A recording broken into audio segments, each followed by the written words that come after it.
Hello my dear friend. आज की class में हम लोग कंप्यूटर की पीढ़ी, जनरेशन ऑफ कंप्यूटर के बारे में देखेंगे। यह कंप्यूटर की पीढ़ी, कंप्यूटर का जनरेशन क्या है। जैसा कि हम लोग देखते हैं, हम लोग का जो सिम है, सिम कार्ड यूज करते हैं बात करने के लिए, उनमें भी कई सारे परिवर्तन हुआ, जैसे 2G, 3G, 4G और भी 5G, और भी आगे परिवर्तन होकर आगे बढ़ते जाएगा। तो इनमें कई सारे हम लोग को देखने को मिला। जैसे हम लोग का बात करने का कम्युनिकेशन है, वो भी और भी अच्छी तरीके से हुआ इनमें। और भी इनमें जो नेट यूज करते थे, वो भी हम लोग का बढ़ा, उनकी स्पीड है वो आदि। इनमें कई सारे परिवर्तन हम लोग को देखने में मिला। वैसे प्राकृतिक भी एक परिवर्तन का ही ये रूल्स है। प्राकृतिक में कई कई सारे परिवर्तन परिवर्तन हुआ, जलवायु में परिवर्तन हुआ, लोगों के रहन सहन में परिवर्तन हुआ, घरों में परिवर्तन हुआ। तो कंप्यूटर में भी हम लोग को परिवर्तन देखने को मिलता है। पहले का कंप्यूटर कुछ अलग था। अभी हम लोग को जो एडवांस रूप में कंप्यूटर मिला है, वह एडवांस कंप्यूटर हम लोग को कैसे मिल पाया है। तो इस जनरेशन ऑफ कंप्यूटर, इसके बारे में इतिहास में हम लोग देखेंगे। तो इनको 5 भागों में इनको बांटा गया है, जनरेशन ऑफ कंप्यूटर को। तो ये हम लोग अभी देख रहे हैं प्रथम पीढ़ी। आगे इनका पूरे प्रथम, द्वितीय, तृतीय, चतुर्थ, पंचम पीढ़ी का पूरा कंप्लीट देखेंगे। तो चलिए देखते हैं। फर्स्ट जनरेशन, फर्स्ट जनरेशन है, इनका सन है 1940 से लेकर 1956 तक हम लोग को देखने को मिलता है। इनमें कई इनमें थोड़ा सा कई पुस्तकों में या नेट में इनमें थोड़ा सा आगे पीछे सन में हो सकता है, इनको आप ध्यान देंगे।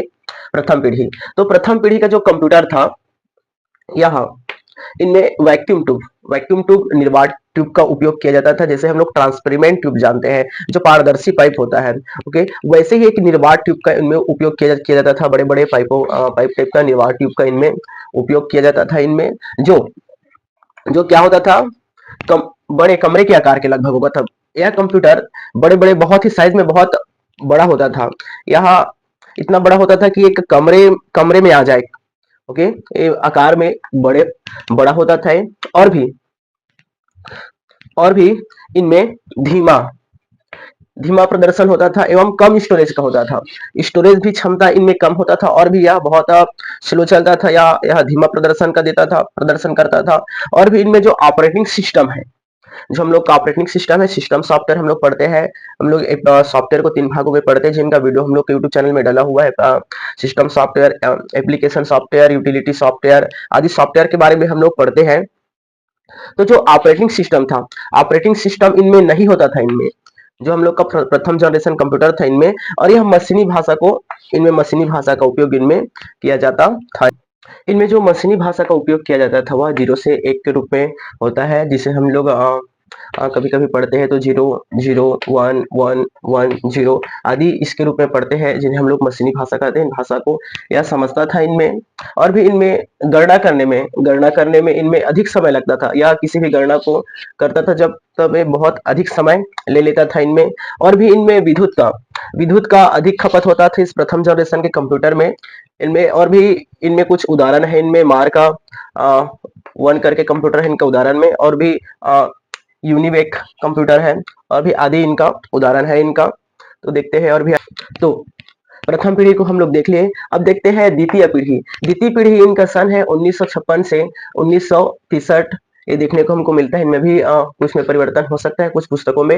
एवं पहले हम लोग देखे थे, उनमें वैक्यूम ट्यूब का उपयोग किया जाता था। प्रथम पीढ़ी में वैक्यूम ट्यूब, जो पाइप बड़ा बड़ा पाइप का होता था, घर के आकार का होता था, उनमें कंप्यूटर है वो वैक्यूम ट्यूब के स्थान पर इनमें ट्रांजिस्टर, जो ट्रांजिस्टर है, ट्रांजिस्टर ट्रांजिस्टर का इनमें उपयोग आरंभ हुआ। इसमें द्वितीय पीढ़ी में, इनमें प्रश्न में भी, कंपटीशन एग्जाम में जो प्रश्न पूछता है, इनमें भी पूछ सकता है, ट्रांजिस्टर का उपयोग निम्न में से कौन से पीढ़ी में हुआ। तो आप लोग लिख सकते हैं, वह हम लोग का हुआ द्वितीय पीढ़ी में। वैक्यूम ट्यूब का कौन सी जनरेशन में उनका विस्तार हुआ या उपयोग करते थे, वो होता था हम लोग का प्रथम पीढ़ी में। और इनमें द्वितीय पीढ़ी में जो अर्धचालक सिलिकॉन, जो जर्मेनियम स्टील का बना होता था, इनमें उपयोग किया जाता था। और भी जो पहले हम लोग प्रथम पीढ़ी में देखे थे हम लोग, उनमें ऑपरेटिंग सिस्टम नहीं था। जबकि हम लोग का द्वितीय पीढ़ी में बैच नामक ऑपरेटिंग सिस्टम का इनमें उपयोग इनमें चालू हुआ हम लोग का द्वितीय पीढ़ी में। और भी इनमें जो प्रथम पीढ़ी में हम लोग जो मशीनी भाषा का उपयोग करते थे, जो 0 से 1 के रूप में होता था, 0 0 1 1 0 आदि जो होता था। और इनमें एक असेंबली लैंग्वेज का इनमें उपयोग होना चालू हुआ हम लोग का जो द्वितीय पीढ़ी में। और भी इनमें इनमें व्यावसायिक जगहों पर इनका उपयोग भी आरंभ हुआ, जो हम लोग का पीढ़ी था वो बहुत बड़ा होता था, लेकिन इनमें इनमें उद्योगों में, व्यवसायों में इनका द्वितीय पीढ़ी में कंप्यूटर का उपयोग आरंभ हुआ। जैसे कि हम लोग देख लेते हैं इनमें एक उदाहरण में आईबीएम हम लोग का 1401 है जो मॉडल है, इनका हम लोग उदाहरण में हम लोग देख सकते हैं। तो द्वितीय पीढ़ी में ये सब हम लोग को देखने को मिला। और भी आगे देखते हैं। तो तृतीय पीढ़ी 1964 से 1971 के बीच लगभग हम लोग को देखने को मिलता है। तो हम लोग देखे थे कि प्रथम पीढ़ी में जो कंप्यूटर होता था वह बहुत बड़ा बड़ा कमरे के आकार के लगभग होता था। और भी हम लोग उनके बाद द्वितीय पीढ़ी में देखे तो वैक्यूम ट्यूब के स्थान पर ट्रांजिस्टर का उपयोग आरंभ हुआ था द्वितीय पीढ़ी में। और इस तृतीय पीढ़ी में ट्रांजिस्टर के स्थान पर आईसी चिप इंटीग्रेटेड सर्किट का इनमें और भी विकास हुआ। जो हम लोग का ट्रांजिस्टर होता था उनमें पैर है उनका बड़ा बड़ा होता था, जबकि इसके स्थान पर ये जो बड़ा बड़ा पैर होता था इसके स्थान पर हम लोग का जो आईसी चिप इंटीग्रेटेड सर्किट इनका विकास हुआ। इनका जो पैर है यह छोटा छोटा इनने बनाया। तो इस कारण से इनका उपयोग और भी अत्यधिक उद्योग में इनका बढ़ता गया। और भी इनमें देखते हैं तो जैसे हम लोग का रैंडम एक्सेस मेमोरी, रैम का विकास, रोम रीड ओनली मेमोरी, इनका विकास और भी हम लोग का इस तृतीय पीढ़ी में अत्यधिक देखने को हम लोग को मिलता है। और भी इनमें मल्टी प्रोग्रामिंग का इनमें और भी विकास हुआ। इस तृतीय पीढ़ी में कीबोर्ड और माउस का भी इनमें उपयोग किया जाने लगा। उदाहरण में देखें तो हम लोग का IBM 360 इनका उदाहरण है। और भी है इनमें उदाहरण में। तो इनमें से प्रश्न भी निकलता है इनमें कि जो हम लोग का आईसी चिप का कौन सी पीढ़ी में उपयोग होना चालू हुआ, तो वो है हम लोग का तृतीय पीढ़ी में। रैम रोम का विकास कौन सी पीढ़ी में हुआ, तो हम लोग का है हो जाएगा तृतीय पीढ़ी में। मल्टी प्रोग्रामिंग का हम लोग का तृतीय पीढ़ी में। कीबोर्ड एवं माउस का कौन सी पीढ़ी में विकास हुआ है या उनका उपयोग किया जाने लगा, तो इसका उदाहरण हो जाए आंसर हो जाएगा हम लोग का तृतीय पीढ़ी में। तो आगे देखते हैं चतुर्थ पीढ़ी 1971 से 1980 के बीच में लगभग हम लोग को देखने को मिलता है इनमें। तो चतुर्थ पीढ़ी में जो हम लोग का तृतीय पीढ़ी में आईसी चिप का उपयोग करते थे हम लोग, जो उस इंटीग्रेटेड सर्किट इस आईसी चिप के स्थान पर micro processor, okay, micro processor जो हम लोग का जो पहला हम लोग देखे थे ट्रांजिस्टर में क्या होता था, उनमें पैर बड़ा बड़ा होता था उनमें जो चिप का उनमें। और उनके बाद में ओके जो आईसी चिप आया, आईसी चिप में उनका जो पैर है वो थोड़ा सा छोटा हुआ उनमें चिप का।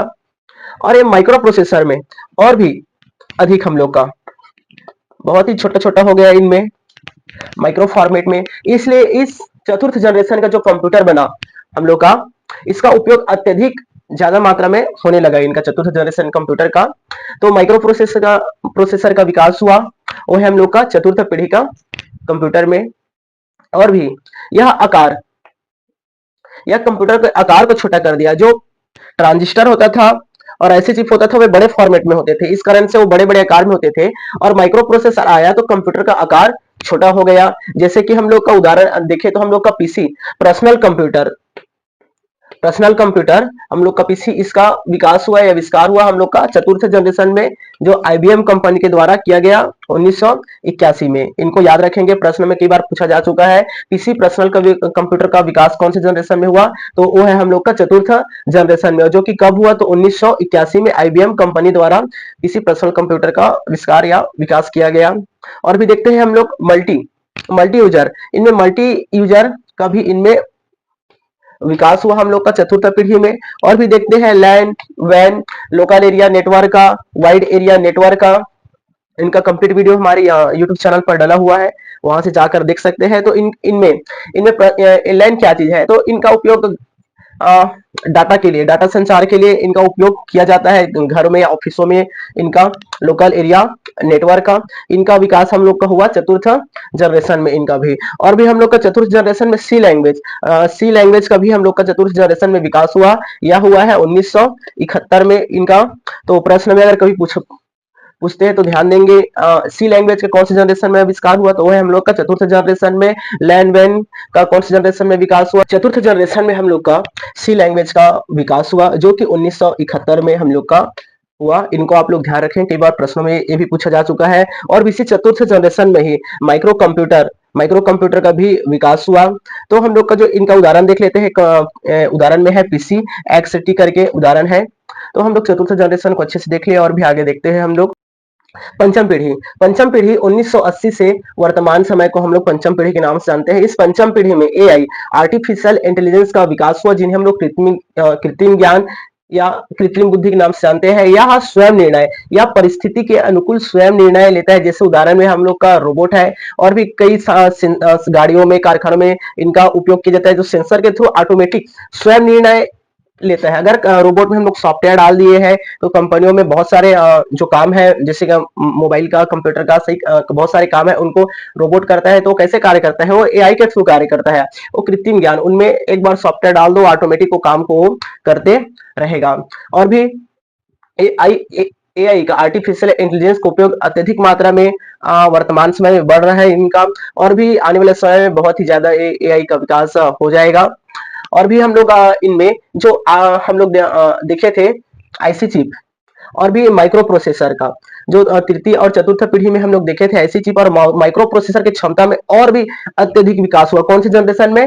पंचम पीढ़ी में, पंचम जनरेशन में, फिफ्थ जनरेशन में। और भी इनमें हम लोग का डुअल कोर, अक्टा कोर, ये सब कोर का भी विकास हुआ। तो एक कोर क्या है, इनका वीडियो हम लोग का यूट्यूब चैनल में डला हुआ है। जैसे कि हम लोग देखते हैं ऑक्टोपस, ऑक्टोपस में कई सारे उनका पैर होता है, सेम इनमें भी प्रोसेसर में इनमें अक्टा कोर, जितना ज्यादा इनमें कोर होगा उतने ज्यादा वो प्रोसेसिंग करेगा। वो कंप्यूटर है, मोबाइल है, उतने ज्यादा वो प्रोसेसिंग का काम वो करेगा। तो ये उनका कोर होता है। और भी इसी पंचम पीढ़ी में हम लोग का जीमेल का विकास हुआ, इंटरनेट का विकास हुआ, हम लोग का वर्ल्ड वाइड वेब का विकास हुआ, इसे हम लोग का पंचम पीढ़ी में। और भी इनमें पंचम पीढ़ी में देखते हैं तो लैपटॉप, नोटबुक, जो हम लोग का सबसे छोटा कंप्यूटर है, और भी हम लोग का स्मार्टफोन आदि का हम लोग का विकास हुआ। तो पंचम पीढ़ी जो अब 1980 से लेकर अब तक जो वर्तमान में ये चल रहा है, और बहुत सारे आविष्कार, बहुत सारे विकास इस पंचम पीढ़ी में होगा। तो हमने कंप्यूटर की 5 पीढ़ी को हमने देखा। इनमें वैक्यूम ट्यूब का आविष्कार हुआ या विकास हुआ हम लोग का, वो है हम लोग का प्रथम पीढ़ी में।